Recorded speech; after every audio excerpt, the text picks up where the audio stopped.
let people check in here first. Here they come.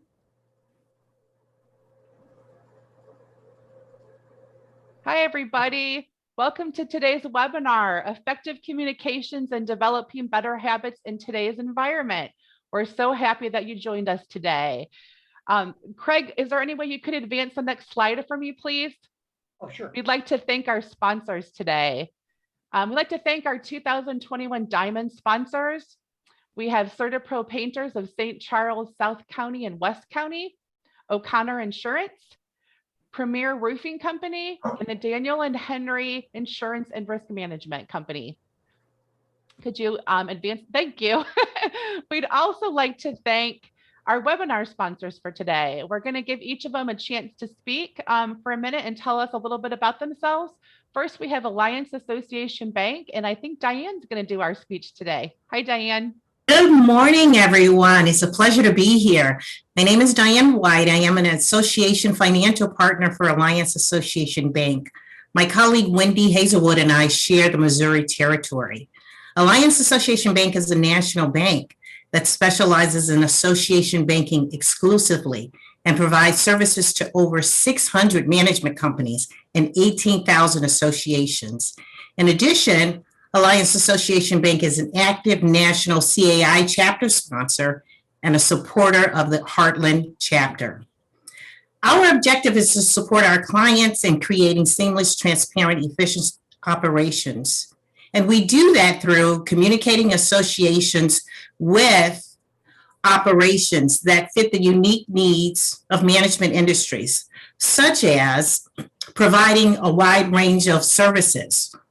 For instance, no-fee lockbox services, dedicated community associations, support, flexible payment options, such as free reoccurring ACH credit cards. In addition, we offer the availability of purchasing CDARS and CDs at competitive rates. Wendy and I, we are excited to be here. If you're interested, please connect with us. We will provide our information at the end of the webinar. Thank you and enjoy the day. Thanks, Diane. Next, we have Premier Roofing Company. We have Mike and Chad here today. I also want to just acknowledge that they're both they're also Diamond sponsors, in case you didn't see this on the first slide. So Mike and Chad, you're up. Thank you. Thank you, Kathy, and thank you, everybody. We appreciate the opportunity to be here as well and be affiliated with CAI. As you all are probably aware, we're new to town. We've opened up a new branch here in St. Louis, been in business out in the Colorado region for the last 15, 20 years. But yeah, we're excited to reach out and get to know each and every one of you. Chad and I are both business development representatives for Premier, and we mainly focus on multifamily, residences. So don't be shocked if you see an email from us. We do offer complimentary inspections, and we recommend that all of the CAMs out there, at least schedule us for at least twice a year to keep everything up to speed on the file of all things good there. We are a general contractor, so if and when there is any kind of weather damage, we represent the entire vertical envelope. So please don't feel hesitant to reach out to us. We're ready to go to work for you guys. So thank you once again, and we look forward to seeing you all in June at June 9th. Sounds great. Thanks, Mike. We appreciate you. Thank you. Next, we have Rottler Pest Solutions. Hey, Gary. Hey, Keith. How are you guys doing? We're doing great, Kathy. I'm Gary Rottler with Rottler Pest Control, and Keith Pritchett. Keith does a lot of our lawn care and mole work, and I asked him to go out and walk the properties, but I just wanted to say thank you so much for allowing Rottler to be your provider. We love working with CAI. For us, it's a family business, and we believe that all the membership that we've met and had the pleasure of doing business with, you guys are like family to us. And one thing at Rottler, we try to basically go by our core values of honesty and integrity, respect, quality, professionalism, and ownership. So if people have trouble and they want to talk to the owner, well, you're looking at them. And so So it's always been a pleasure. We help you guys with termites and pest issues and moles and rodents, and we're here to help you. We do free inspections, and anything that you need from a pest standpoint, we're more than happy to come out and do a free inspection on your properties. Tell you what we see from a pest perspective, from maybe squirrels in the attic or raccoons or wildlife or carpenter bees. This time of year, we're getting all of that. The moles have been rampant, the carpenter bees are out, and the termites are swarming. So if you're in the bug business, it's a good time of the year for you. But we're here to help you and your clients and your customers and your family members to help have a pest-free environment. And I just wanted to say thanks to CAI and Kathy. I met Kathy almost 20 years ago when she started with CAI, and it was a pleasure working with her then. And it's amazing how she's helped develop the group into what it is today. And a great round of applause to her because all of her hard work and dedication to the group. So thank you very much. And if there's something we can do, our contact information will be shared with you at the end of the meeting. And have a great day. Thanks, Gary. I appreciate that. Now I'm going to pass it off to Wendy. Wendy's going to introduce our CAI national speaker today that we're really excited to have. Wendy. Good morning, and I'd like to present to you Craig Huntington. Craig Huntington is President Emeritus of Alliance Association Bank. In his previous role as president, Craig oversaw all aspects of service to homeowners associations and community management companies. Starting in 2008, Craig worked with AAB team to provide superior service as well as the banking tools and innovative solutions that meet the needs of the community management industry. For more than 30 years, Craig has been active in the industry. Prior to joining Alliance Association Bank, he was president of Community Association Bank. His career in community management began in 1980 when he founded Huntington Property Services, a full-service property management company in Southern California. A well-respected and distinguished industry and motivational speaker, Craig has presented managerial leadership and motivational presentations for the past 20 years. He has spoken at Community Associations Institute conferences, management companies, executive retreats, and strategic meetings in more than 25 states.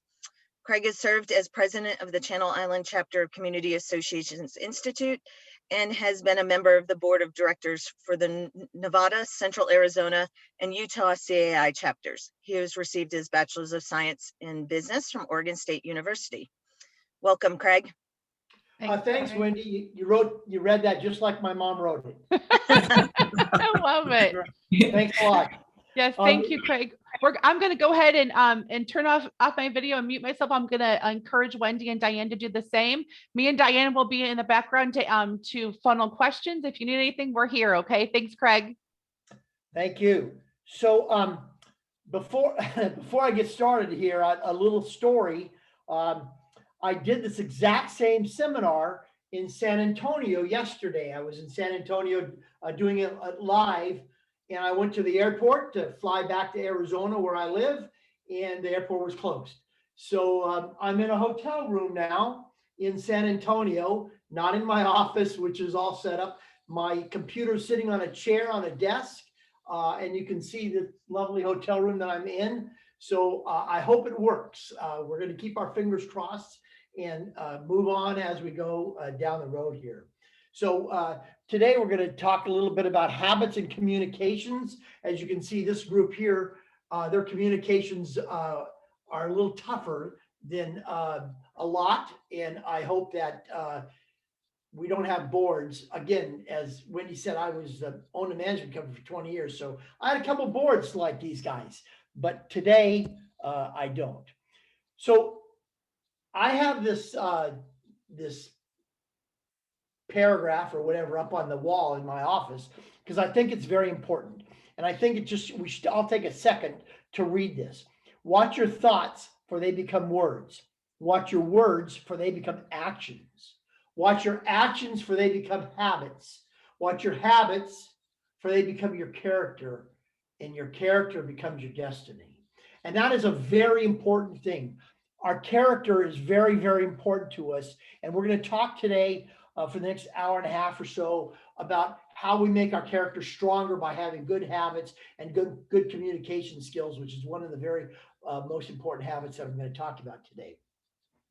Now, I do a lot of speaking around the country, as my bio says, and I love to do it live. This new webinar thing is a little difficult for me because I need input from you all sometimes. So that is my text number. I have my phone right here. If you have anything you want to talk to me about, if you want to ask a question, you could go ahead and type it in and Wendy will forward it to me, or you can send me a text and I'll look at the text. And anybody that sends me a text today during the seminar will get a prize, which I'll tell you what it is at the end of the seminar.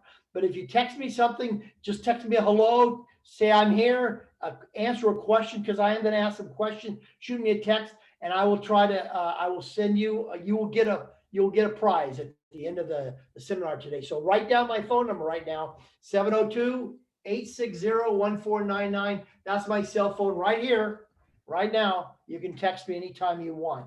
And you can also, though, type in questions that Wendy will forward to me. So let's get started. Oh, I think I got one already here. Let's see.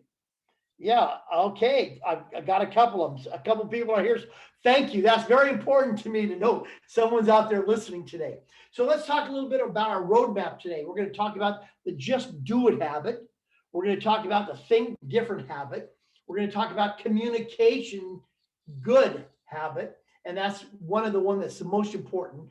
Focus on what matters habits. And then one I think is very, very important also is the think better habit. Not think different, but think better. So let's get on with our just do it habit. The first habit I want to talk about is just do it. And we really find that a lot in our world, in our HOA world. We go to meetings all the time. Remember, as a manager for 20 years, I've been to hundreds and hundreds of board meetings. And what happens at a board meeting? The board discusses something and they say, well, we'll talk about it next month. And we'll talk about it next month. They never just do it. And so that's something you really want to try to focus on to get people to just do it. And let's talk about that a little bit.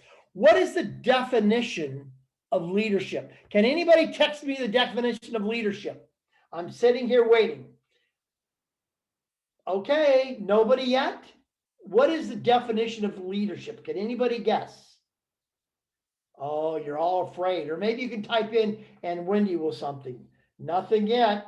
All right, we're still waiting here, folks. Is there anybody still there listening? Nothing yet. Come on. Definition. Okay, well, I guess we're going to move on because nobody in the Heartland chapter has a definition of leadership.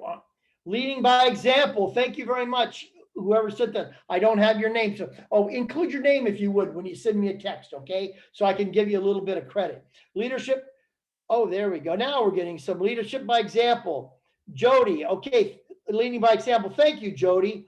Leading by knowledgeable, made audible. That's great. Leadership is knowledge made audible. And that's kind of a nice one. I like it. But according to Craig Huntington's 101, leadership is a verb, ladies and gentlemen. Leadership means taking action.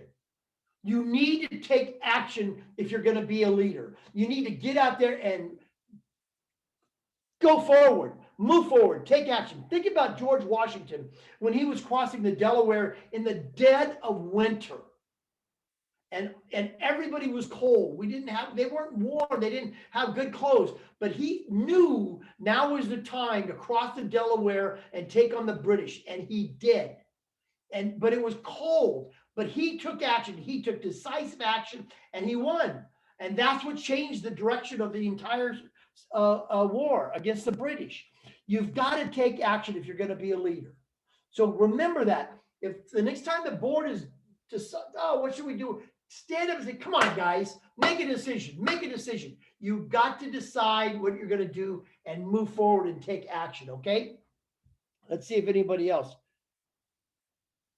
Oh, Jacob, good one. Motivation of a group towards achieving a goal. That's exactly what he did. George took action by motivating them to achieve a goal. We really need to do that. So let's talk about taking action. Let's say there are 5 frogs sitting on a log. Get ready with your Texas, folks. 5 frogs are sitting on a log. 3 of them decided to jump off. How many are left on the log? 5 frogs sitting on a log. 3 of them decided to jump off. How many frogs are left on that log? I'm going to wait a couple seconds and let you all text me the answer, please. Let's see some of those texts, or email Wendy, and Wendy will break in and give me the answer. Again, 5 frogs, pretty simple. I think you guys all in the Heartland got to school, didn't you? You all were educated. Hopefully some of you made it out of the 8th grade. 5 frogs sitting on a log. 3 decided to jump off. How many frogs left on the log? Nobody's afraid to answer, because who knows what Craig might say, you know? 2. Oh, Alexis, thank you for taking the guess, Alexa. 2. Diane White, I'm not gonna respond to you, Diane, because you know the answer. You've seen me do this presentation before. Not right. But Diane did have the right answer. 5 frogs sitting on a log. 3 of them decided to jump off. Did they jump off? I don't know. Do you know? Deciding to do something and doing something, huge difference. Huge, huge difference. How many times have I decided, oh, I'll back up, hit my chair here. How many times have I decided to lose weight? I can promise you lots of times, lots of times. Haven't done it yet. Well, I've done a little bit, but not enough. So deciding to do something and doing something, big, big, big difference. So let's remember that. Leadership is a verb. It means take actions, and deciding when you're going to do something to just do it. And that's the first little note that we need to do today, is learn to just do it. When we decide to do something, let's just do it and not just think about doing it. Let's move on a little bit and talk about thinking differently. Tell me, art. When we think of art, what do we think about? We think about a picture on the wall. We think about, I'm in this hotel room with all these pictures on the wall that are in the same hotel room I've been in the last 20 years, all the same pictures. But I'm not sure if we would call those art. But art, we think of art as a picture on the wall, or we think of art as a sculptor or something like this. But look at this picture here. This is 1700 of these umbrellas were placed over the hills along the Interstate 5 between Los Angeles and Bakersfield this is about 30 years ago, by a guy named Christopherson. This was his idea of what art was. He was thinking really different, really, really a strange thing, but it was pretty spectacular. I actually managed a homeowners association at Lake Castaic, which is right around this. So I got to see this back when it was done. It was beautiful, of all these umbrellas just lined up along the hills of Southern California with all the California poppies growing. It was really a beautiful sight. That was a different kind of art. That was something that most people don't think of. It wasn't a sculpture. It wasn't just a picture. But he was thinking different. He was thinking very different about how he did things. Now, get ready on your computers, because I got another question I want to ask everyone. And I really want an answer on this one from some of you. How many of you read the book Good to Great by Jim Collins? I don't need an answer for that one. But anyway, Jim Collins wrote this fabulous book called Good to Great back in about 2000. Fabulous book. And in his book, he talked about a company, and he said in 25 years before he wrote that book, in that span, one company made more money than any other, more money grew on the New York Stock Exchange. You would have made more money if you invested in this company than any other company on the New York Stock Exchange. One company. You could have put $1 on that company, you would have made more money than any other company out there. Anybody guess who that company is? Give me some feedback here, please. Anybody want to give a guess? Shoot me a text. Somebody said Walmart. A good guess, but it's not Walmart. But I think Walmart was just starting to get strong in that period. But that's not Walmart. How about somebody else? Apple. Apple wasn't around in 1975. By the way, I didn't say it was on this screen. Anybody else?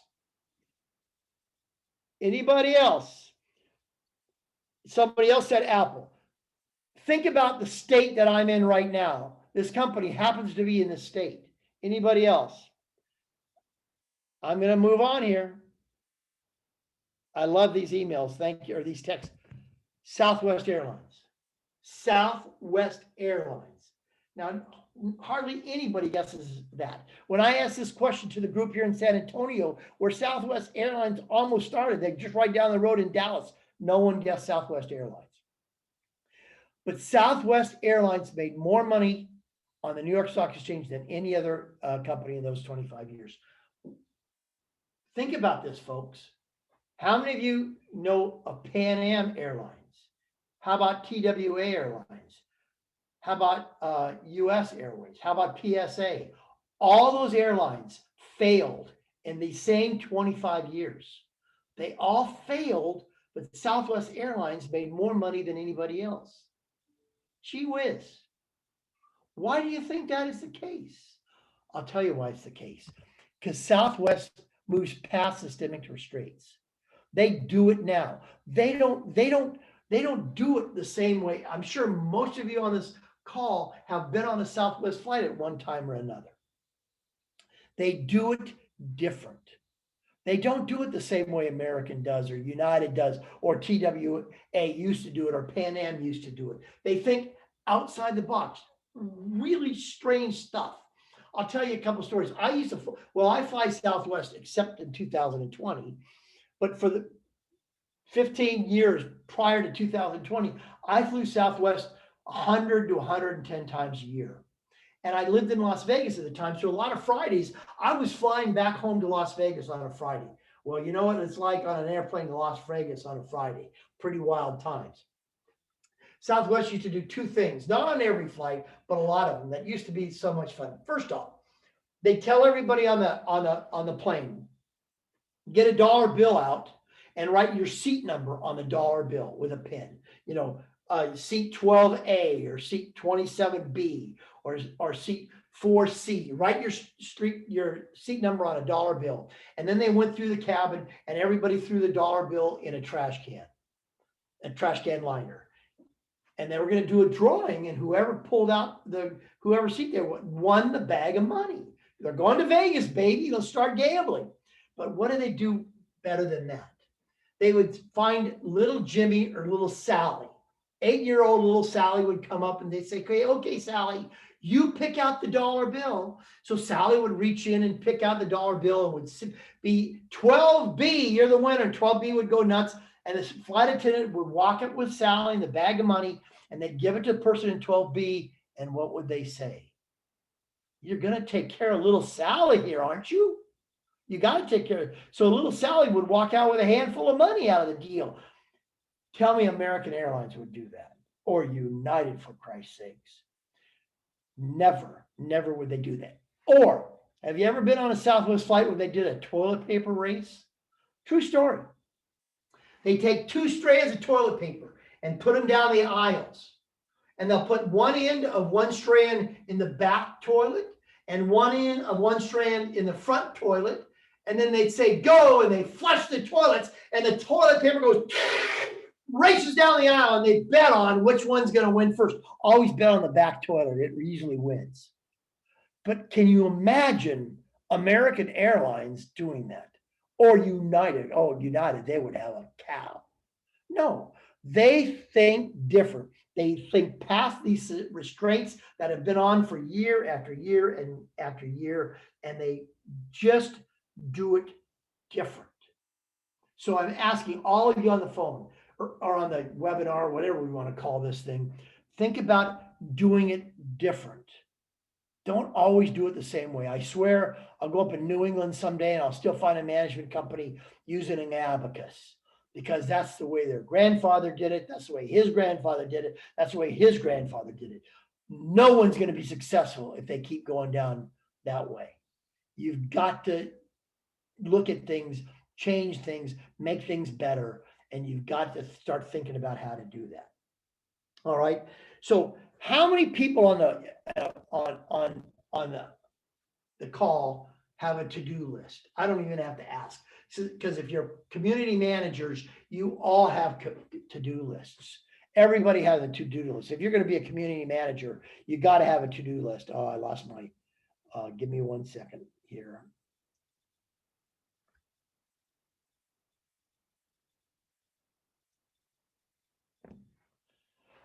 You got to have a to-do list. I mean, that's a must. But I'm going to ask you all, how many of you have a don't do list? A don't do list is as important, if not more important than your to-do list. And why is that? Because we all have these bad habits that we kind of want to break. I mean, on the top of my to-do list is don't swear. Because when I was in college, 4 years of college, I worked in a sawmill. And in Corvallis, Oregon, and Lebanon is where I worked in a sawmill. And I picked up some really bad habits of speech, and they're really hard to break. So on the top of my to-do list is don't use bad words, don't swear. What's on the top of yours? On the back of your to-do list, put a don't do list and look at it every once in a while, maybe 2 or 3 times a day. And that'll remind you not to do some things that you know are things you shouldn't do, but you do, but you kind of do them anyway. So you want to keep fighting and keep fighting and keep fighting not to do them. All right. So just work hard on that don't do list, and it'll really improve the way that the world sees you and the world that's used and the way you see the world, to tell you the truth. So remember that. Okay. Okay. This is a test. This is going to be hard, going to be really hard. I don't even know, to tell you the truth, now that I want to put it in this presentation, but there's 9 dots on here. I'm going to have to take everybody at their word. Let's see. Put 9 dots on a piece of paper while you're sitting at your desk. Those of you that are paying attention and not doing emails, get a piece of paper, put 9 dots on it, just like this, in a box. And let's see if you can draw a straight line using just 4 straight lines, not lifting up your pen or your pencil, and connect all 9 dots with 4 straight lines. I'm going to give you a second to do that. I know it's going to happen. So, but if anybody, well, I can't see it. So everybody just try. 4 straight lines, connect all 9 dots.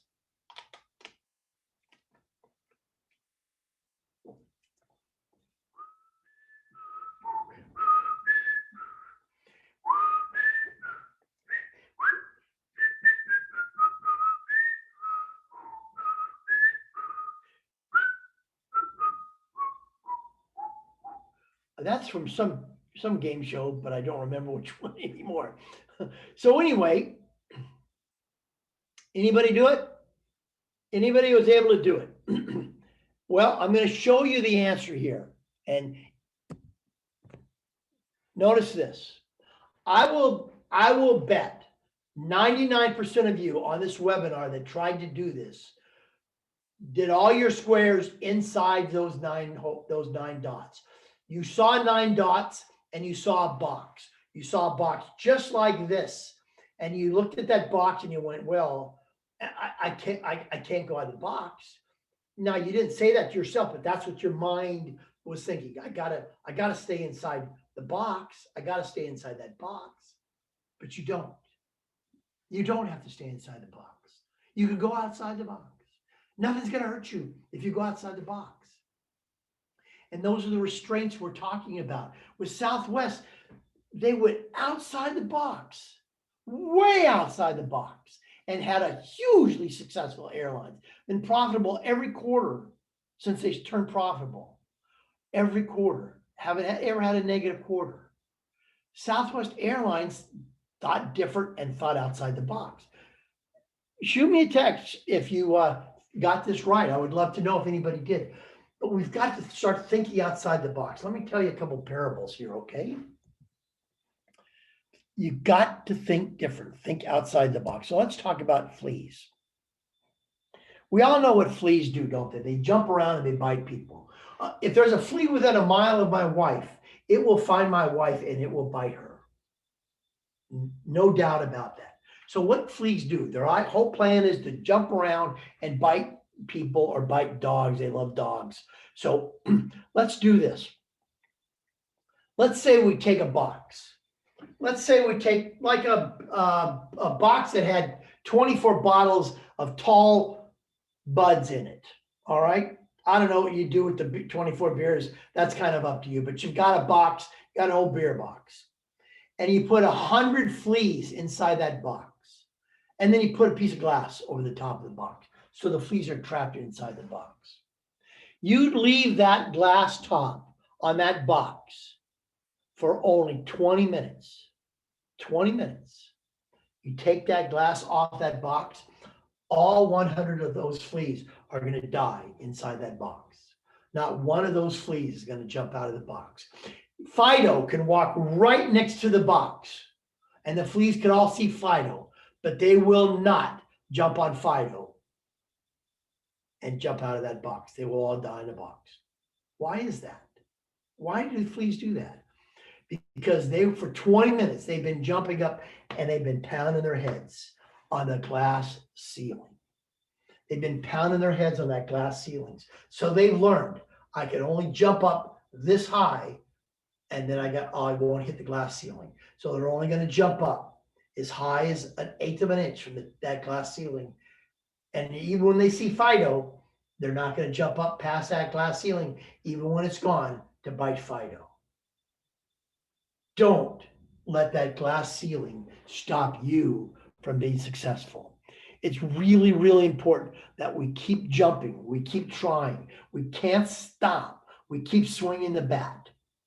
Let's think about an elephant. You've been to the circus and you've seen an elephant that's tied up with a little rope or cable around their leg and just a stake in the ground somewhere. And so the elephant doesn't break away. And you look at that and you think, and that elephant can break that stake and walk away anytime you wanted to, but the elephant won't do that. Why is that? Because when the elephant was a baby, they tied a big, big chain around that elephant's leg. And then they put a concrete barrier in the ground with a big pipe on it, and they tied that chain to the pipe. And the elephant fought and fought that chain to try to break loose, but the elephant couldn't break loose. So today, you could put a piece of kite string around that elephant's leg, and you could tie it to a popsicle stick that you hammered in the ground, and the elephant won't walk away because he just won't try to break the string. Don't be that elephant. The one thing we do more than anything else is we give up, and we can't give up. And we've seen that more and more in our country. You think we could go to the moon today? You think that the president could stand up and say, we're going to go to the moon in the next decade like John F. Kennedy did, and we do that? Not a chance in hell. Not a chance in hell. Because we're all afraid. We're all afraid of hitting that ceiling. You got to get past those systemic fears. We just must get past those if we're going to succeed. So don't be that elephant. Don't be that flea. You got to keep going. I always talk about in my book, and we'll talk about my book a little later. It's called Risk a Road Worth Traveling. In my book, I talk about Babe Ruth. And everybody knows Babe Ruth. Everybody knows what Babe Ruth did. Everybody knows what Babe Ruth is famous for. He broke every record for hitting home runs. Is that right? Every record. Anybody know what the other record that he broke? Every year? Every year. Babe Ruth struck out more than anybody else in the league. Every year. Every year. No question. Babe Ruth struck out. How is that? You got to swing the bat to hit the ball. And you got to keep jumping if you want to get the glass ceiling behind you. So don't be afraid to jump. Don't be afraid to break the rope. You've got to keep moving if you want to be successful. And I know everybody on this call can do that. And how do you do that? How do you get past the things that you want to do, or how do you form a new habit? Well, let's talk about this. I know no one will answer this, but let me try. If I took this piece of paper and I tore it once, and let's say I tore it twice. Let's say I tore it 3 times. Let's say I tore it 4 times. Let's say I tore it 50 times, and then I stacked it up. Let's see if you can see here. That's my chair that is standing on a desk. I stacked it after tearing it 50 times, I stacked it on this chair. How high do you think that stack would go? I want to give you a couple seconds, and somebody please take a guess. Email or send an email to Wendy on as a question, or answer me on a text at 702-860-1499. Take a guess. Let me know you're still out there and that I'm not just talking to my computer. Help a guy out, would you? How tall, if I tore it 50 times and put every piece of paper on it as I tore it? Oh, I got 6 feet tall. Thank you very much for taking a shot at it. 6 feet tall. Thank you, Teresa. I really appreciate it. Oh, 6 inches tall. Okay, Teresa, you were closer at 6 feet. 13, is that 13 inches? 13 inches. Thank you very much for 13 inches. I really appreciate it. 1.5 inches I got. Okay. I love this. No one's you're not gonna believe this, but this is true.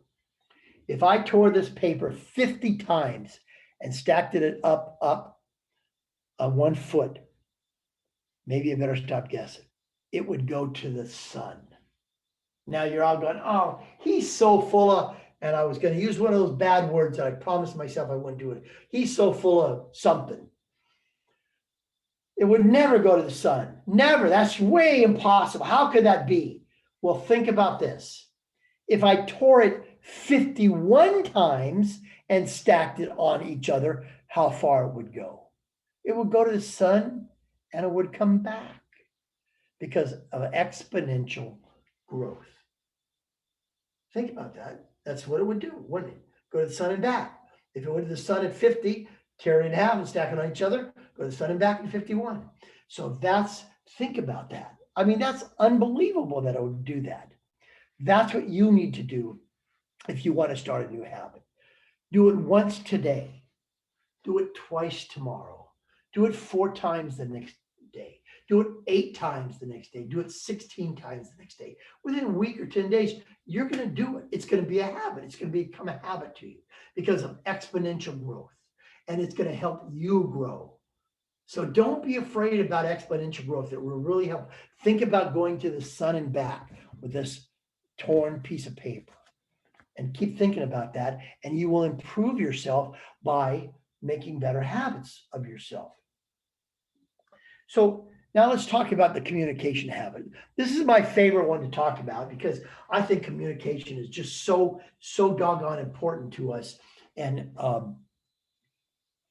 to everything that we do around us. All right. So let's talk about communication. So first up, this is something out of Purdue University that really blows my mind. And some of you really ought to read this and think about it really hard. We only remember 10% of what we read. 10%. That's nothing. 20% of what we hear. So today, what you're hearing me say, you're only going to remember 20%. You're going to walk away from your computer and remember 20% of what we say, maybe a little more, 30% of what we see, 50% of what we see and hear. So if you're watching and paying a little attention, you're only going to remember 50% of what I'm saying today. Only 50%. If you remember anything, remember that, please. 80% of what we say. So ourselves, we only remember 80% of what we're saying ourselves. So how can we expect everyone around us to remember everything we say when we only remember 80% of what we say? Now, my wife will argue with that. She'll tell you that I don't even remember 80% of what I say. And she might be right. I don't know. And only 90%, we only remember 90% of what we say and do. So if we do something and say something, we forget 10% of it. We don't even remember that. So what's the important part about this? What's the take home on this? The take home is you've got to be really careful when you're talking to people.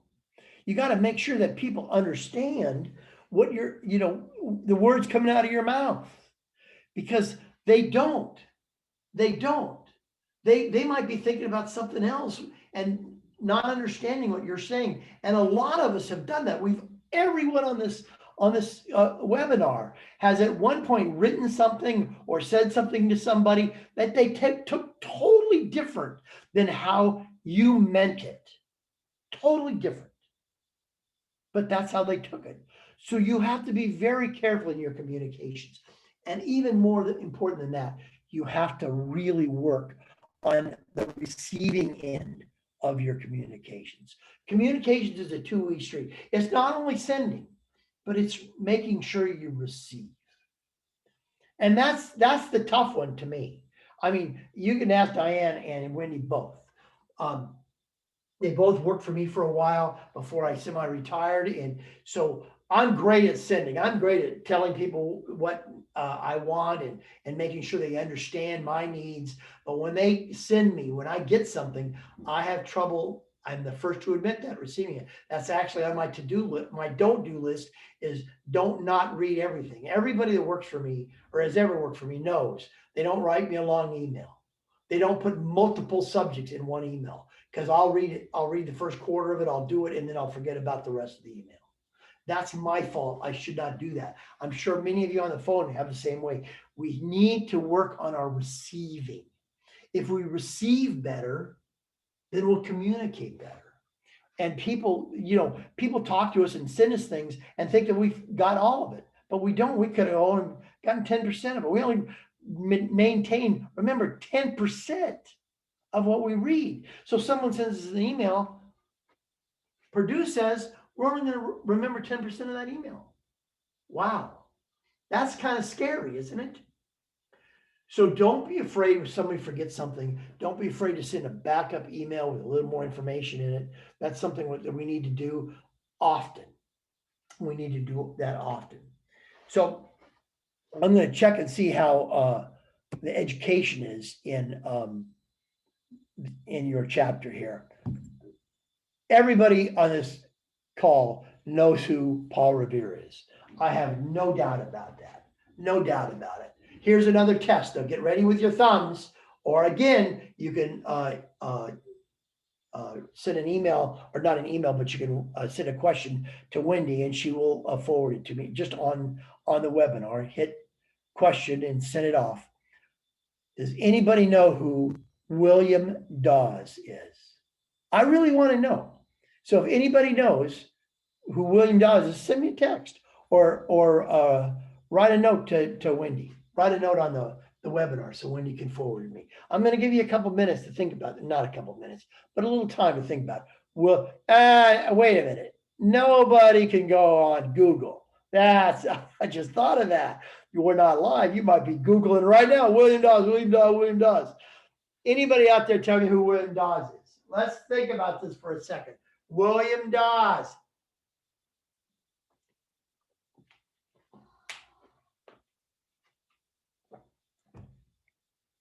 Uh-oh. We got a couple, Craig, we got Road Further Than Paul Revere on the same night. Patriot with Paul Revere, but I Googled it before he said that. Well, at least that person's honest. Yeah. That's awesome. That's fabulous. Thank you for being honest. So several of you got this right, which is pretty good. But now that I know that I'm doing this in a webinar when you're sitting at your desks, and I'm going to remember the next time I do this live to watch people see if they're on their phones. William Dawes, I'm going to go back here, did the same thing as Paul Revere. Paul Revere rode one way out of Boston. William Dawes rode the other way with exactly the same message, exactly through the same amount of towns, the same territory, with exactly the same message that the British were coming. William Dawes did that. But why don't we know who William Dawes is? Why do we have to? We all know who Paul Revere is, and it's not because Paul Revere and the Raiders, great Seattle band when I was a kid anyway. But no, we know who Paul Revere was. But why? Why? And on top of that, when the British came and they rode through the towns, well, William Dawes made his ride and told everybody that the British were coming. We were not ready. The townspeople, the patriots at the time weren't ready for the British. They didn't take what William Dawes told them to heart and prepare. On the towns where Paul Revere rode through, they were ready and they took on the British. Why is that? Why is that? Well, it's a couple things. Content rarely matters. It's the person that delivers the message that's important. And Paul Revere was a well-known silversmith. He spent a lot of time in the taverns at the time, and in the taverns, that's where all the men got together and talked about politics. And Paul Revere was involved in all of that, and everybody trusted him, and he had a strong character. We talked about the character in our very first slide. He had a strong character, and everybody trusted Paul Revere. It's not that they didn't trust William Dawes, but they hardly knew him. He wasn't out there like Paul Revere. He didn't have the wherewithal or the attitude of Paul Revere did. So content matters, but not as much as the communication skills and the deliverer's position and their character and what people think about that person who's delivering the message. It's very, very important. And that's all of you on the call today need to think about that. You need to remember that what you say and what you do reflects on your character and reflects on how people are going to think about you. And when you communicate with them, it reflects about how they're going to receive the communication that you send them. If your character, if they don't trust your character, if they don't know you to be a solid person and a good person, whatever you tell them, they're just going to take it with a grain of salt and they're going to forget about it. So remember, character really, really matters in communications. Now I'm going to show you a couple things. This is kind of interesting. These are real things. And when we communicate, especially in writing, there's a lot of things that we should be aware of. And we're going to talk about some of those things quite a bit here in the next few minutes. How about this sign? Don't let worries kill you. Let the church help. Now, you think that's exactly what the Church of the Cross meant when they did this?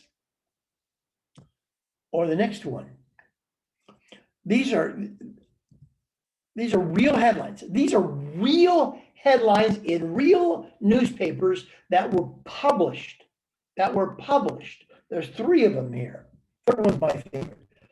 Grandmother of 8 makes a hole in one. Think about that for a second.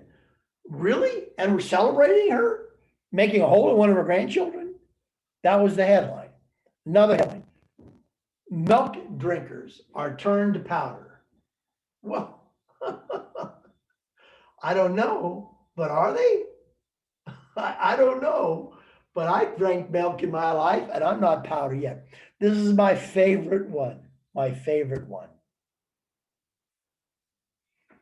Prostitutes appeal to the Pope. Well, that's funny. I didn't think the Pope was that open-minded that they appealed to him. But these are real headlines in real newspapers. And you don't think someone might have got fired after they wrote one of those? I wouldn't doubt it. You need to be very careful about how you write things and how you do things. Now,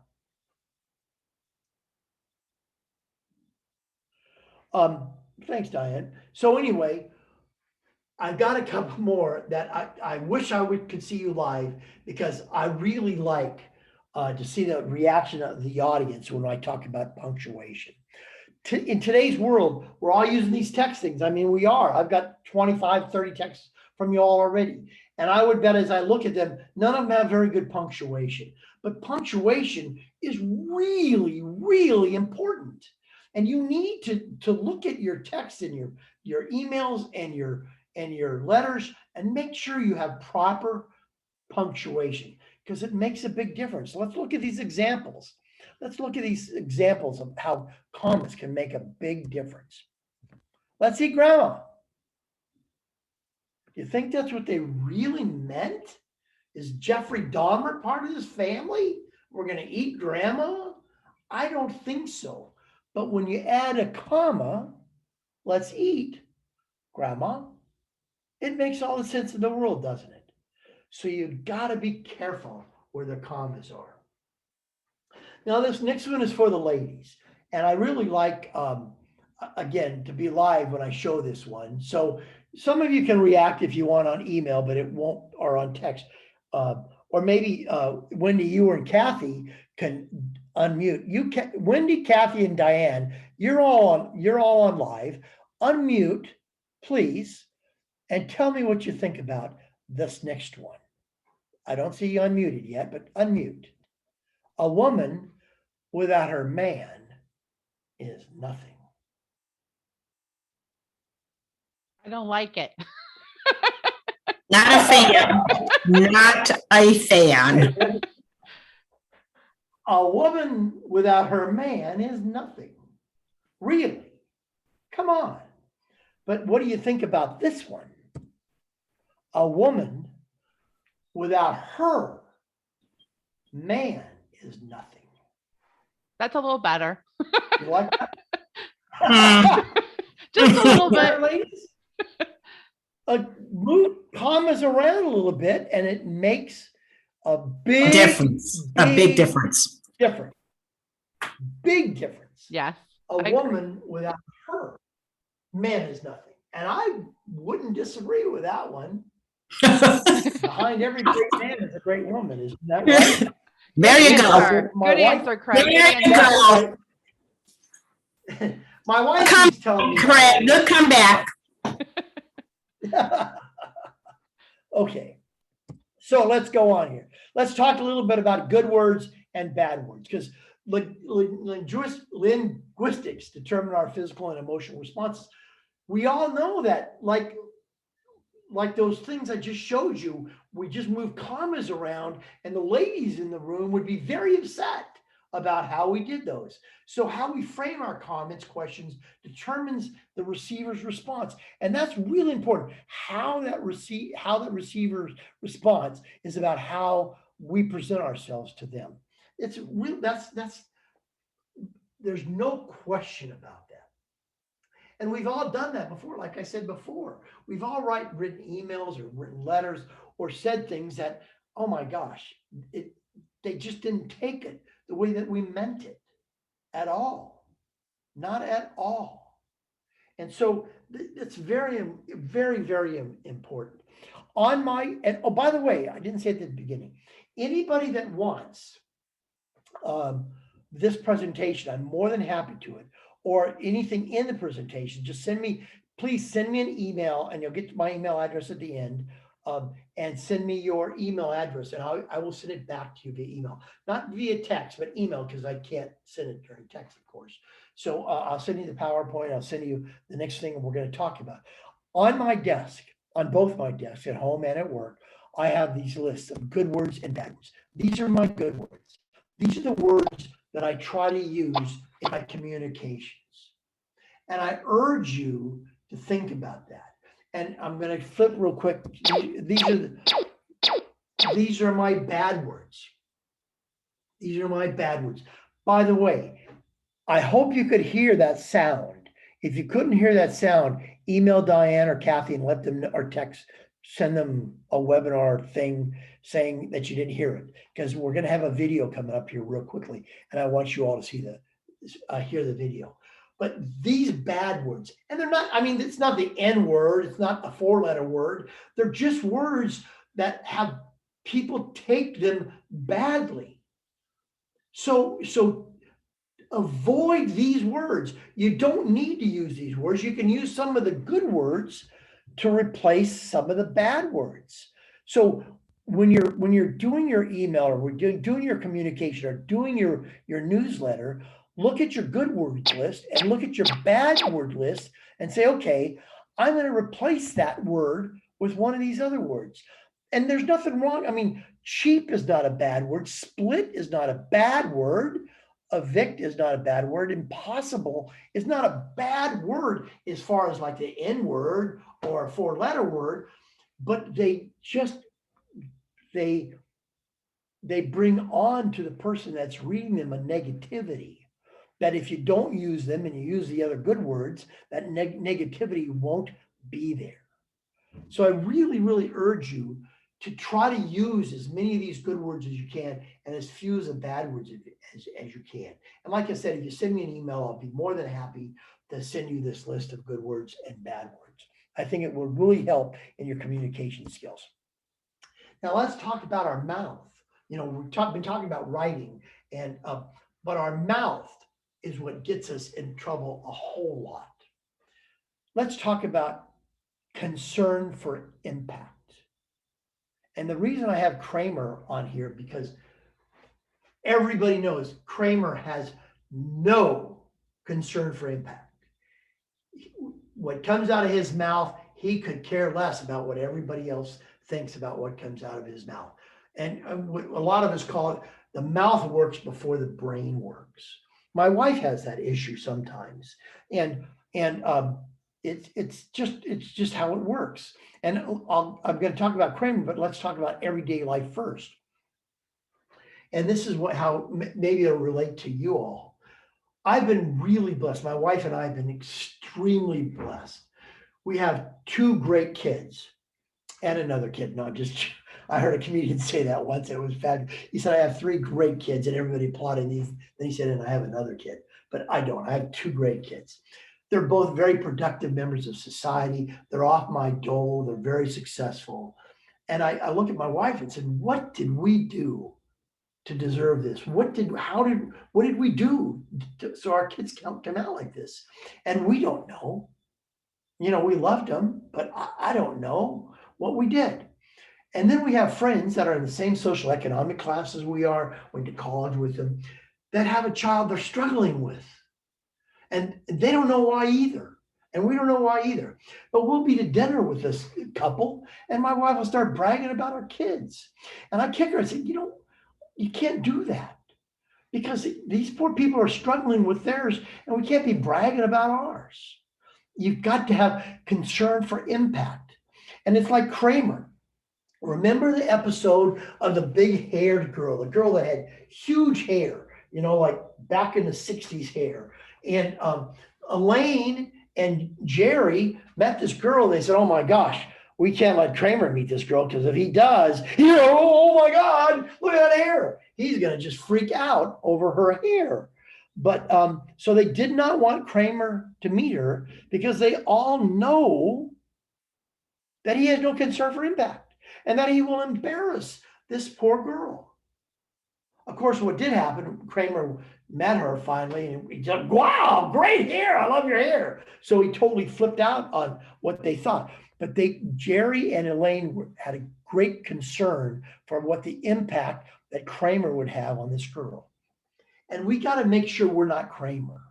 We have to do all we can to make sure our brain engages before our mouth. We've all said things. Everybody on this call has at one time said something that they wish they could just grab the words and bring them back into their mouth. We've all done that. We just have to try to do it a little less if we can, because we don't mean it, but it just happens. So work really, really hard on your concern for impact. And I think it will make you a happier life and make the people around you happier too. And they'll care more about you too. I'm about to show a video. Now, if you have volume on your computer, turn it up, please, because the guy speaking has got a real strong brogue and it's hard to understand him. And we tested this, and Kathy said it worked great. So, because this is a great video that I want you all to see, and we'll just hope that it works.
I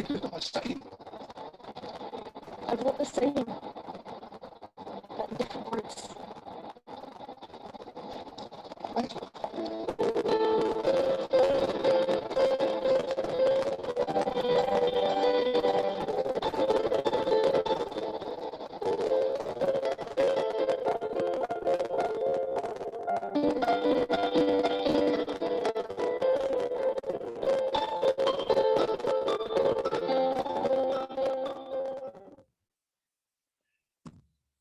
I hope you all enjoyed that as much as I do. I've seen it 100 times, and it gets my throat every time I see that video. I think you can see that I'm kind of toned down a little bit here, but if that doesn't show you how important the things that you write and what a huge difference a few words can say, how you say something, how you write something, then nothing will. You might as well turn off this right now. If you really think about how you write things and how you say things, the impact that they have on the people around you will have a significant difference. They'll really get what you mean. And that video just brings it home about how different our words are.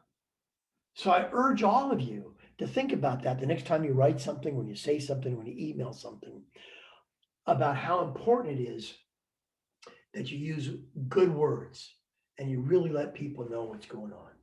So now let's talk about what you can do to make your life better with better habits and communications. First off, you've got to be clear in your communication. You've got to be crystal clear in what you're telling people.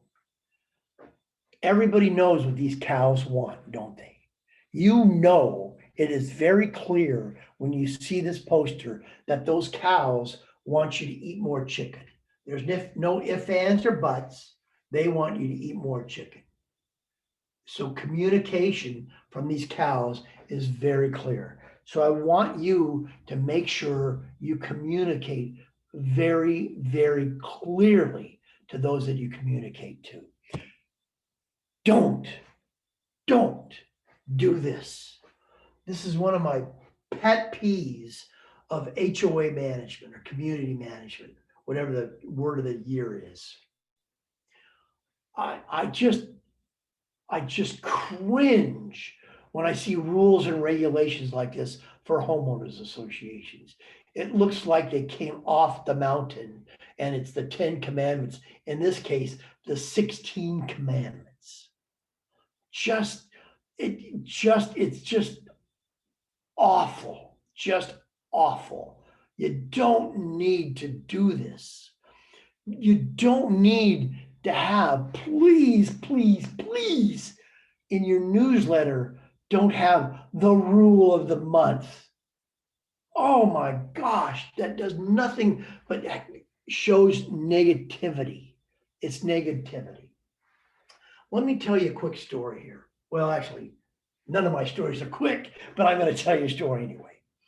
In my management company, I managed 2 high-rises in the Wilshire district of Los Angeles, Wilshire 1 and Wilshire 2. This is back in the late 70s. So most of you are probably too young to even have been around in the 70s. I owned a couple of nightclubs back in the 70s, and I had this management. I started the management company. Wilshire 1 and Wilshire 2, 24-unit condominium complexes right on the Wilshire Boulevard in the Wilshire district. Very, very high-end, expensive condos. You would go in the gate. They weren't gated, but it looked like a gate, and a big fountain in the middle of the road. And you go around the circle, and Wilshire 1 was here. Then you go around the other side, and Wilshire 2 was here, mirrored each other. And you drove your car, and your car was under a big like cardboard thing. On top of that, on the 3rd floor of the complex, but on top of the parking or the drive-in thing was the swimming pool on both sides, and just beautiful, very, very, very expensive condo complexes. Mike Tate was the president of Wilshire One. One day Mike comes home and he walks in the lobby, and there'd been a lot of mail that day, a lot of junk mail. And he looks in the mail room, which was like a cubby off the lobby, and there was trash everywhere. The trash can was overflowing. There was trash on the floor. It just looked awful. So Mike calls a special meeting of the board of directors, doesn't call me, calls a special meeting of the board of directors. And at that meeting, they voted to remove the mailboxes and put in a phony fireplace and a couple Queen Anne chairs. And the next day called me and instructed me to write letters to all the homeowners, tell them they had 30 days to get their mail somewhere else. They had to go to the post office or, one of those postal places where you get your mail, but they were no longer going to have mail delivered to the association's address because it was just too messy, and they were going to get rid of it. They did. And they put in a beautiful fireplace with these Queen Anne chairs and a couch. I mean, the lobby was just gorgeous, but people couldn't get the mail. A month or two goes by, and Mike and his two daughters, I'm having a mental lapse, can't remember his daughter's names, but they go down to the third floor, and in the third floor, there's a room with a couple pool tables, foosball, a game room, party room, whatever. And they go in there and play some pool. Well, guess what? There's no 8 balls. The 8 balls had been stolen. And all the pool tips, the pool cues, the tips were broken on the pool cues. And Mike had a fit. And that night we had a board meeting. And so Mike makes a motion to close the game room and put a sign on there. If you want to use the game room, you got to come up to his apartment. They called them apartments, although they're condos. They call them apartments. You got to come up to his apartment and get a key, and he'll let you in. And they did that. They approved that. And so now, if Mike was home, you could use the game. If Mike was home, you couldn't use it. But they didn't ever. They always had 8 balls, and they always had pool cues. Well, now couple months go by, it's summertime, and Mike's wife, Sherry, decides to use the pool. Sherry goes out to the pool and lays down on a Chase lounge that someone else had just used and had oil on their body. So Sherry got oil. This is unbelievable. On her dry clean only bathing suit. Now, ladies, God knows. And if there's a man in the house with a woman, if you could explain to the man, I've never had anybody explain it to me, why you would buy a dry clean only bathing suit, I would really appreciate that explanation. But I'm on Rodeo Drive, I guess there's all kinds of places that sell dry clean only bathing suits. I don't get it, but I'm just a dumb guy, so what do I know anyway? But she got oil on her dry clean only bathing suit and went nuts and ran up and saw Mike, and Mike, of course, got mad, called a special meeting of the board of directors, and what did they decide to do? They closed the pool except for Saturday and Sunday, when they had a full-time person there to wipe everything down after anybody used it. And on Sundays, it was adults only. So children could only use the pool on Saturdays, and on Sundays was adults only. It was only open Saturday and Sunday. Just terrible, in my opinion. Meanwhile, over at Wilshire 2, by the way, the assessments at Wilshire 2 were $50 to $75, depending on the size of the unit, more than the assessments at Wilshire 1. Exactly the same units, but the assessments were more. Why? Every Friday night, Wilshire 2 would have a party at their pool. They would have beer, wine, hors d'oeuvres, and anyone could come. You didn't have to be a resident. Anybody in the Wilshire district of Los Angeles in the 70s knew about the party at Wilshire 2 on Friday nights. And you could go to the party. And every Saturday morning, Mike would wake up over at Wilshire 1, and he could look out of his balcony and see the pool at Wilshire 2. And in the pool, there would be a couple of chairs. There'd be a couple pair of slacks, maybe a skirt, a top, a few other things probably. It was the 70s. You had to be there. And Mike was just disgusted by it all. But you know what Mike used to ask me every time I saw Mike? He would say, Craig, I don't understand it. I don't understand it. Our complex is so much nicer than Wilshire 2.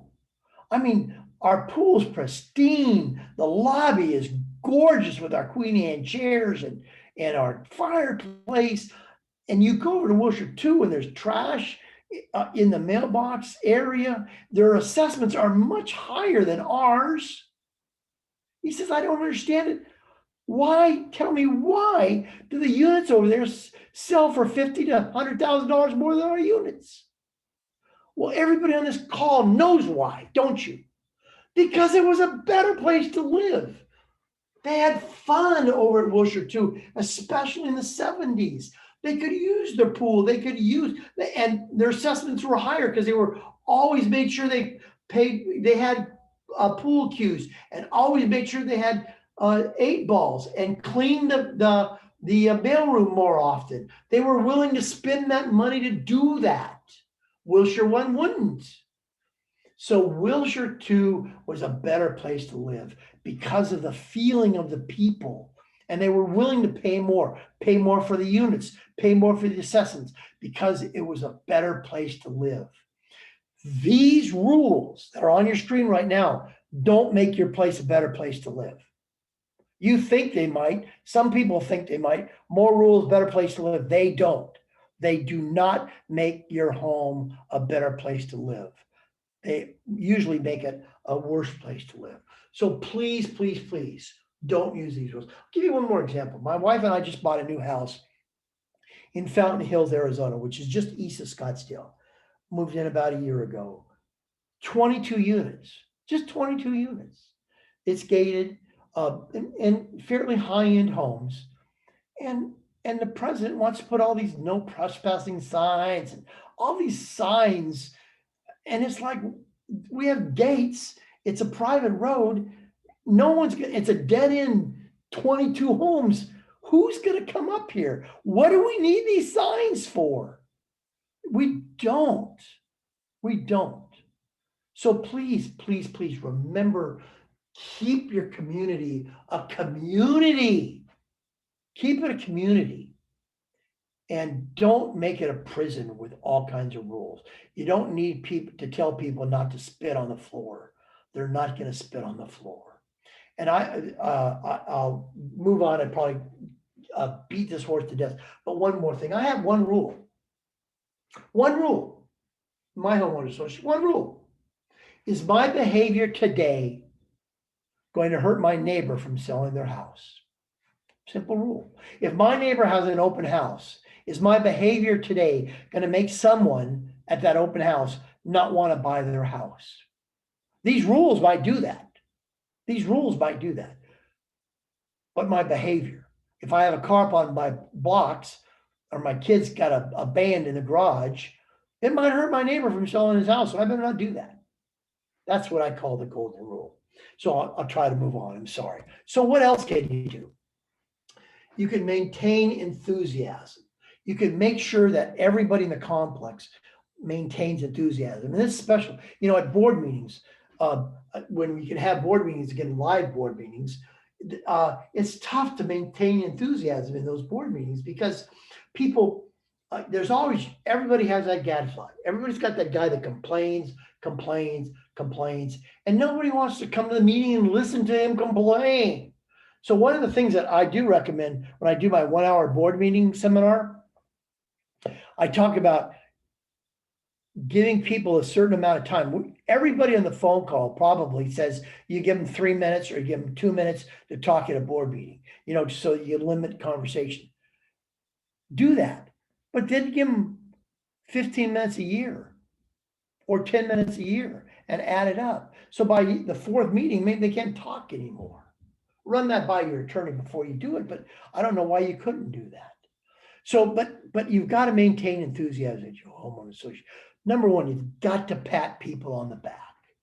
It's really important to tell people what a great job they're doing, because nobody at that board meeting is getting paid any money except the manager. And I guarantee you the manager is underpaid. I don't know a single manager that's paid what they're worth and for what they give their homeowners associations. It's a thankless job, and money doesn't do it. You've got to thank them. You presidents, that should be your number one job, is patting that manager on the back and telling him or her what a good job they're doing and thank you very much, because they don't get that. They don't get those thank yous. They get the complaints. They get the dog barking, the grass isn't green. Where you guys are, maybe the snow's not being plowed. You've got to thank them. Have a house of the month. Get rid of the rule of the month and have a house of the month for somebody that planted their place. The best Christmas decorations. Or my favorite, have a standing ovation. When you go back to having live meetings again, have a standing ovation for someone.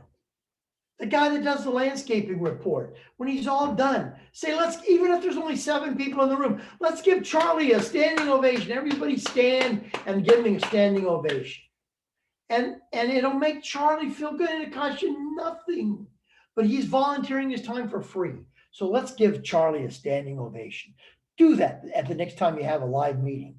And you know what? Maybe we'll practice it later. If you don't know what a standing ovation is. Our next thing is focus on what matters. Focus on how many people on the call are typing away, doing a project, and it goes beep, they get an email, and they stop what they're doing and they read their email. Don't do that. Try to prioritize your time. Emails are important. You've got to answer them, but they can't disturb you. They can't keep disturbing you. You've got to finish what you're doing and then go set aside time. I'm going to do all my email between 2 and 3. I'm going to make my phone call between 1 and 3. Do that and try to organize your time and focus on what matters. Don't focus on the weather. Last night, I told most of you, maybe some of you are late, but I'm stuck in a hotel room in San Antonio, Texas, because my plane was canceled to go home last night because of weather. All kinds of people at the airport were bitching and moaning and complaining and all upset. What are you going to do? It's the weather. I can't change it. None of them can change it. So you just you got to live with it. You got to move on and take care of what's going on and just do what you got to do. But don't worry about stuff you cannot change. It doesn't help. It does no good to worry about something you have no focus on. Develop a personal mission statement. A lot of you probably, your companies have a mission statement for your company. I know we do, but think about developing a personal mission statement. Why are you here? And I don't mean here in your office. Why are you here on this earth? What do you want to accomplish? Here's my personal mission statement: to be the best father and husband I can be, to create and grow a good place to work that has good financial returns, to perform random acts of kindness. Those of you that know me know that I carry these. I take lollipops everywhere I go, and I pass them out all the time. I'll give them to the flight attendants on the flight today. If I go to McDonald's to get a soda, I give them one of these. And someone asked me, why do you do that? I do it because for what this cost, a half a penny or whatever, and I get a smile. What a great gift to give me a smile for a stinking little lollipop. So perform random acts of kindness. By the way, this is up when you leave my office. It's on the wall. Write it, so I see it when I walk in and out of my office. Live to serve my talents as a communicator, artist, and independent businessman. Create balance in work, play, and communities, and inspire those I interact with. That's my personal mission statement. I'm not saying you don't use this one. I'm going to show you some other examples of ones you might think about, but build your own mission statement. Why are you here? And have something to tell you why you're here. This is one, a woman I know very well. To live to serve my talents as a communicator, artist, and independent businesswoman, create balance in work, play, and community, and inspire those I interact with. Now, here's one. My family actually has a mission statement. And when my kids were little, We had this at the dinner table, and now they're gone, and so we don't have as much. But this is for my family's mission statement. We took this one step further. The mission of our family was to create a nurturing place of order, love, happiness, and relaxation, to provide opportunities for each person to become responsible, independent, self-reliant in order to achieve a worthwhile purpose. And that's very important. In my book, which I'm going to talk about a little later, in my book, I talk about this a lot. We need to build our kids to become worthwhile people of society. Our number one job as parents. I heard Kathy talk about all the people that have spoken. You had some great speakers here. Julie Adaman, who is one of the better speakers in CAI. I call Julie, she's a very, very good friend of mine, the second best speaker at CAI. She kind of calls me the same thing, but she's the second best speaker at CAI. I think you can all imagine who the first one is. But she always tells me not to say what I'm about to say because she says it offends people, and I don't care anymore. I'm 71 years old. You get that old, you don't care anymore. Your number one job as a parent is to put your kid out of the nest. Get out. Get out. If your kid's still living at home in the basement at 24, you failed. You need to teach your kids independence and get them out of the house and have them become worthwhile members of society. That is your job as a parent. We all say, oh, we need to protect them. Yeah, you do. But you don't have to protect them too much. You need to make them strong, independent people. If you haven't done that, you haven't been a good parent. And I'm sorry, but that's just how it is. So here's my last one. This is one of my favorite ones. Nothing less. That's a friend of mine's personal mission statement. Nothing less. Pretty good mission statement, I think. I like it a lot. I like it a lot. So now I want to talk just a little bit as I wind this up about my book, Risk a Road. My book's called Risk a Road Worth Traveling. You can get it out on Amazon, but not necessary to think about right now. Because since I've kind of semi-retired, I took down my webpage. I don't do blogs anymore. I don't keep, my webpage is gone. So you can't order my book there anymore.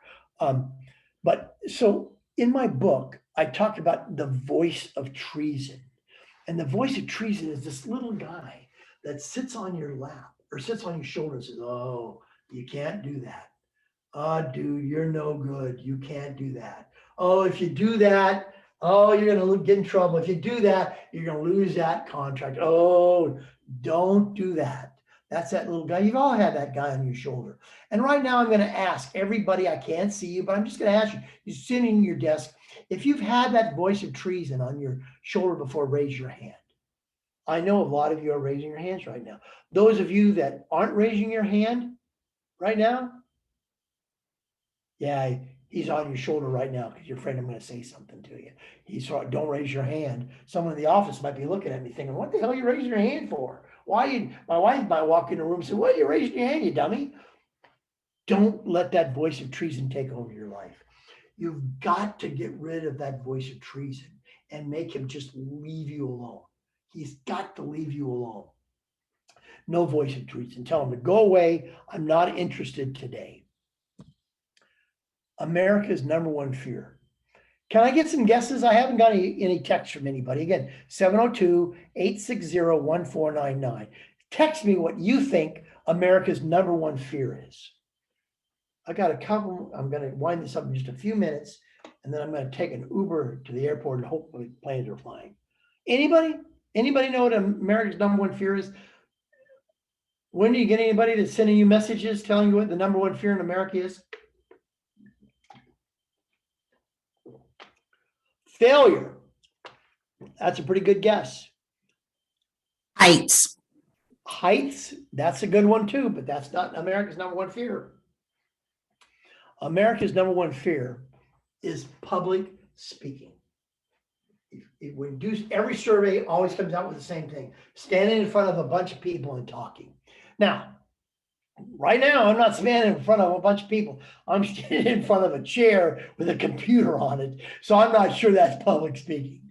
But anyway, usually I have people in front of me. But you think I'm afraid? Anybody out there think I'm afraid of public speaking? The truth of the matter is, there have been times that I have been. Note, even me. I was at a CAI conference in Washington DC. The Washington DC chapter has the biggest trade show. They get 2,000 people that come to their trade show. And back in 1970 or 2004 or 5, some way back then, I was teaching my 1-hour board meeting class. And there must have been 250 people in the class. And I was doing my seminar, and one guy, and the way the room was set up was chairs and just little thin tables so people could write on in long rows. And there was a guy in the very back row that had his head down on the table pretty much the entire seminar that I was teaching. I focused on him for an hour. The whole time I focused on him. I couldn't take my eyes off of him.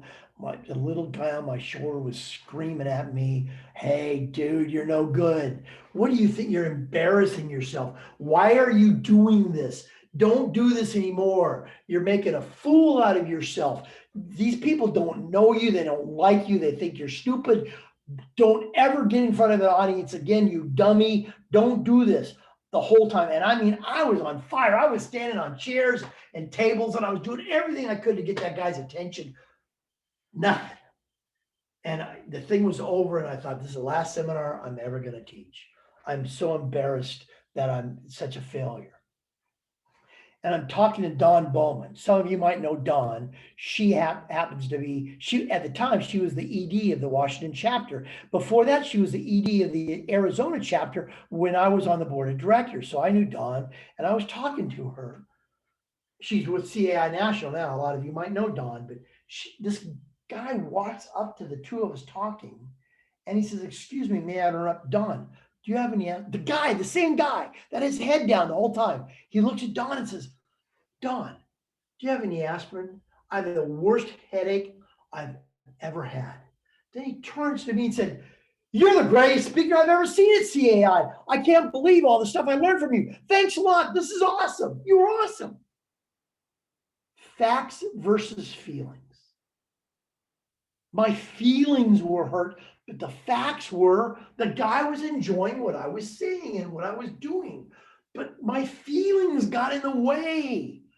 You've got to remember facts versus feelings. We just have to get out of this attitude that, oh, my feelings are hurt. Oh dear, what am I going to do? Look at the facts. Focus on the facts. Feelings are important. We can't go around hurting people's feelings, but at the same time, we've got to look at facts. And it's very, very important. I looked in that situation in Washington, D.C. so many years ago. It taught me a huge lesson that I was letting that voice of treason, those feelings, get in the way of the truth that I was doing a pretty good job. The fact that I was doing a good job, but the feelings of this one guy with his head down was going to change my life, and I was not going to do this speaking anymore. It was before I wrote my book. I wasn't going to do any of that because my feelings got in the way. You got to make sure your feelings are important, but facts, you got to rely on facts. So just a couple more slides here. And I know a lot of you are sitting there typing and doing your emails and maybe making phone calls or whatnot.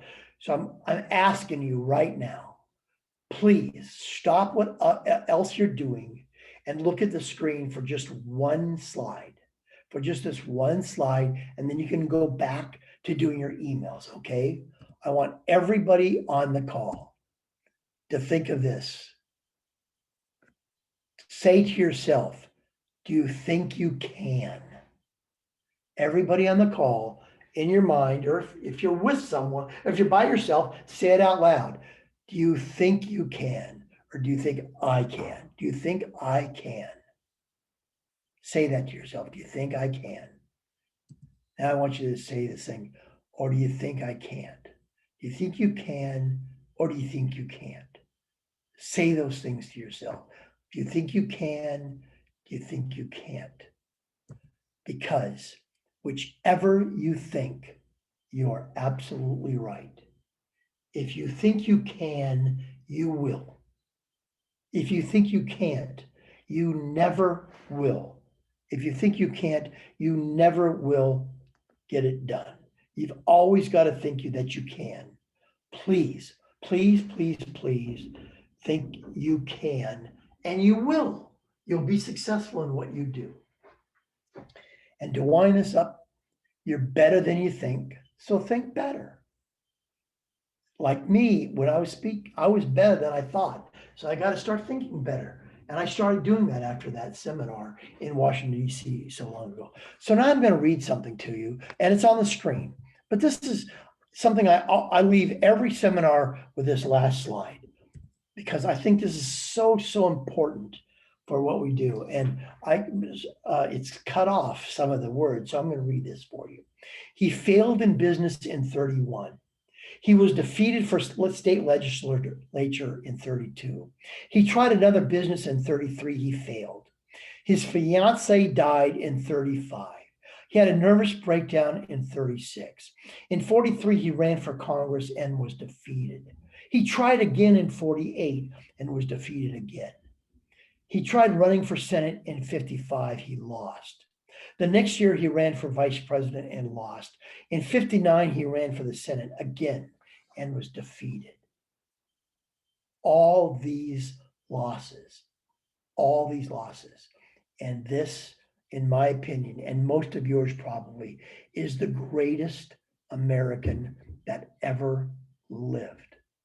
This was his life. The greatest American that you ever lived. And if you want to know who he is, he's on page 24 of my book. You can get it on Amazon.com. Or if you send me a text with your address, I'll mail you my book. Okay? Thank you very much. It's been a real pleasure. If you have any questions, send them off, write them, and I think Wendy will pass them on to me, and I'll try to answer them for you. Or Diane or Kathy, someone will. Or you can text them to me. Thanks a lot. Kathy, I'm done. Thank you so much, Craig. That was awesome. You did great. Does anybody have any questions? If you do, you can post them in the Q&A or the chat. I know we only have a couple minutes because Craig has to catch that plane home, right? Yeah. So we'll wait just another minute to see if anybody has any questions. Great presentation. I did have somebody that emailed me and asked if you could please send the video that you shared, because it was a little choppy in some parts, so some people couldn't hear it. Oh, no. Okay. Well, if you send me an email, I'll send it to you. I just noticed my email address is not on here. So it's chuntington@allianceassociationbank.com. chuntington@allianceassociationbank.com. And maybe you can put that on your webpage or something, Kathy. Yeah, absolutely. Yes, I will I'm very definitely have sorry. that. No, it happens sometimes, so it's not a big deal, but we will definitely share it with the group. Or So if you send me a text, I will send you my book too with your address. And oh, by the way, I said everybody gets a prize that sends me a text. I forgot all about that. I'm sorry. So here's your prize.